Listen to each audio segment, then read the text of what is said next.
labai sena svajonė atvežti Lietuvos muay thai čempionatą į Telšius, todėl kad aš esu pats iš Telšių, aš čia gimiau, užaugau.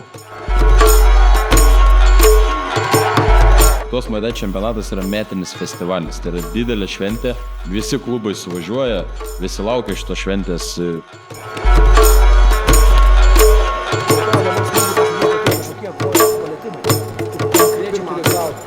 Bet tu būk pasiruošęs, pažiūrėjau, po dešinės kojas toliau pratęsti. Kad nebūtų gal įmuši dešinę, o iš save kontratakuoja su kairė ranka, kad nebūtų būtų į galą.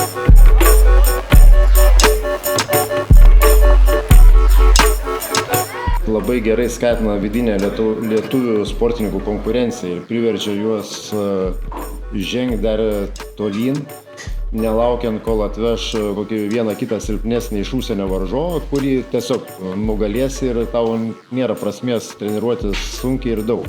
Kovotojas turi būti karys, eiti ir kovoti bet kokiom sąlygom, be kojų, be rankų, kasti į ausį ir kažką tai tokio.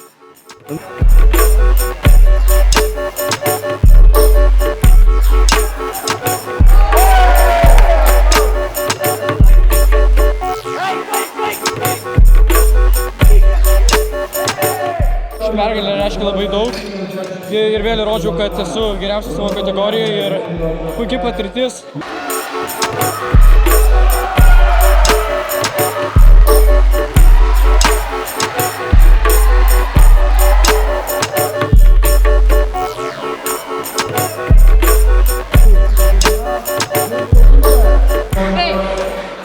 Gerai, labai norėjau laimėti, tikrai buvo daug, žinau, kad labai stiprus.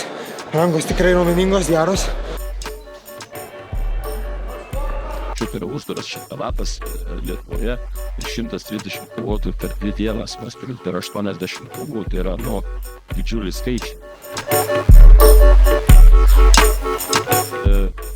Didžiulė pagarba prieš.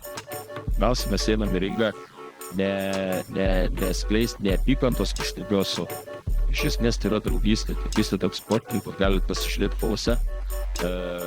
Prieš kovą sportininkai sumuša ranką, po kovos apsikabina, vienas kitam dėkoja. Mes sakom, kad kovoje yra vienas nugalėtojas, o kitas yra gavęs pamoką ir patirtį. Nėra pralaimėtų. Arba laimi, arba gauni gerą pamoką ir patirtį. Ta vertybė mes skiepėm nuo mažų dienų. Galite pažiūrėti, ar vaikučiai kovoja, mažėja, 8, 9, 10 metų, jie visi elgiasi lygiai taip pat kaip suaugę, ne?